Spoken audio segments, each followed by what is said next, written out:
Imagine waking up one morning and realizing that everything around you is constantly shifting: the people you love, the places you go, even the way you think and feel. What feels certain today might transform tomorrow. The friendships you treasure, the routines that ground you, the emotions you carry, all of them are changing, quietly, moment by moment. At first, this truth can feel unsettling. We want life to stay still, to remain the same so that we can feel safe. But what if peace doesn't come from holding on? What if peace comes from learning to let go? From trusting the movement of life instead of resisting it? Why do we fear change so deeply? Why do we fight against the natural rhythm of beginnings and endings? The reason is simple. We crave control in a world built on transformation. We hold on to people, to experiences, to ideas of who we are, and in that clinging, we suffer. But Buddhism teaches us something profoundly freeing. Impermanence, or anicca, is not a flaw of existence. It's the essence of existence itself. Nothing lasts forever, and that's not a tragedy. It's a reminder that every moment is precious because it will never happen again.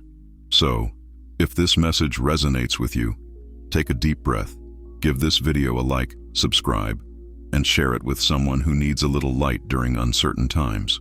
Together, let's explore the 8 Buddhist habits that can help you embrace impermanence, find calm in change, and live each moment with presence and gratitude. The first habit is accepting that everything changes. It sounds simple, yet it's one of the hardest truths to truly live by. We try to hold on to what we love, the job that fulfills us, the relationships that bring us comfort, the version of ourselves that feels safe. But life is movement. When we try to stop that movement, we suffer. Acceptance doesn't mean giving up, it means opening your hands to life as it is. When we stop resisting, we see that endings aren't punishments, they are invitations. The universe is constantly renewing itself, and change is simply the language it uses to help us grow. The tree loses its leaves to make space for spring.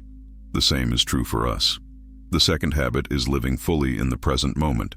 The human mind is rarely here. It wanders between the weight of the past and the uncertainty of the future. But the present, this breath, this heartbeat, this second, is the only place where life actually happens.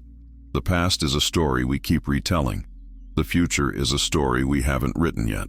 The now is the only reality we can truly touch.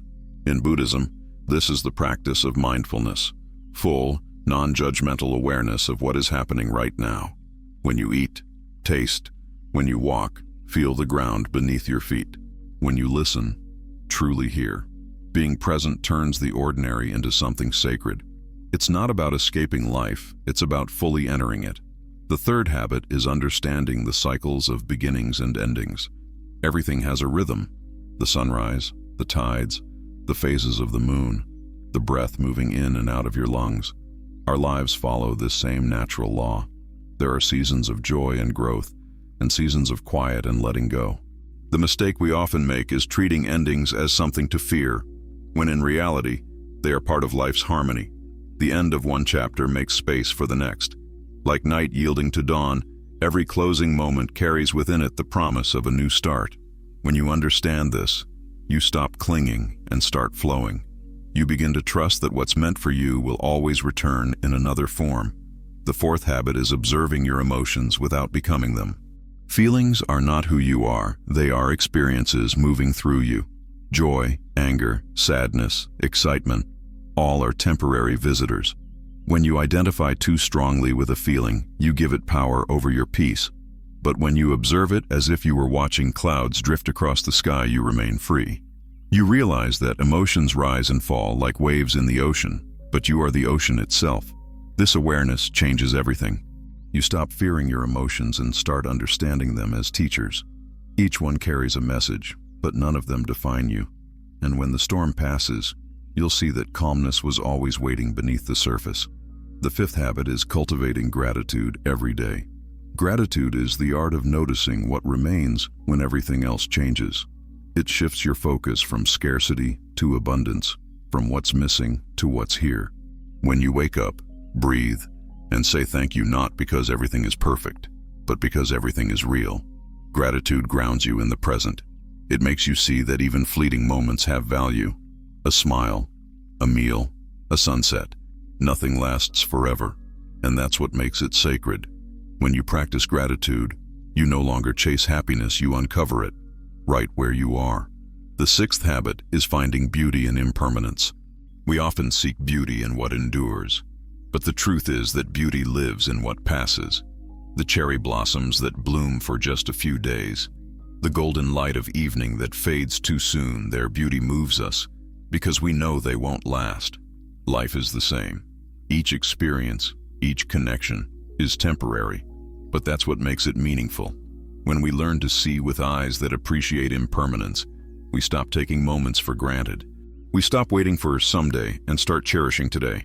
Every breath, every laugh, every tear, they are all pieces of a masterpiece that exists only once. The seventh habit is trusting the flow of life. Not everything is meant to be controlled or understood right away. Sometimes what feels like a detour is the exact path you were meant to take. Like a river finding its way around rocks, life knows how to keep moving forward. When you learn to trust, anxiety fades. You stop fighting reality and start dancing with it. Trust means believing that even when things don't make sense, there's meaning unfolding behind the scenes. You may not always see where the current is taking you, but if you surrender with faith, you'll discover that life always carries you exactly where you need to go. And the eighth habit, perhaps the most powerful of all, is learning to let go with love.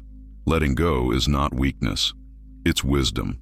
It's realizing that holding on to something that no longer fits blocks the growth waiting to happen. Letting go doesn't erase what was, it honors it. It says, "Thank you for being part of my journey. Now it's time to move forward." Every release creates space for healing, for renewal, for peace. When you let go with love, you stop fearing loss and start trusting in transformation. Nothing is truly gone. It simply changes shape. The leaves fall, but the tree remains. The experience ends, but the wisdom stays. When you begin to live by these 8 habits, your perspective on life transforms. Fear gives way to understanding. Resistance softens into acceptance. The desire for permanence turns into appreciation for the present.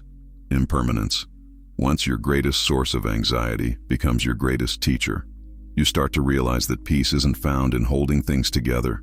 It's found in letting them move naturally.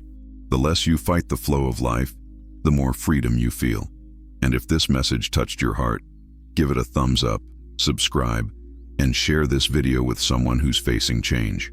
Sometimes a single reflection can plant a seed of calm that grows into transformation.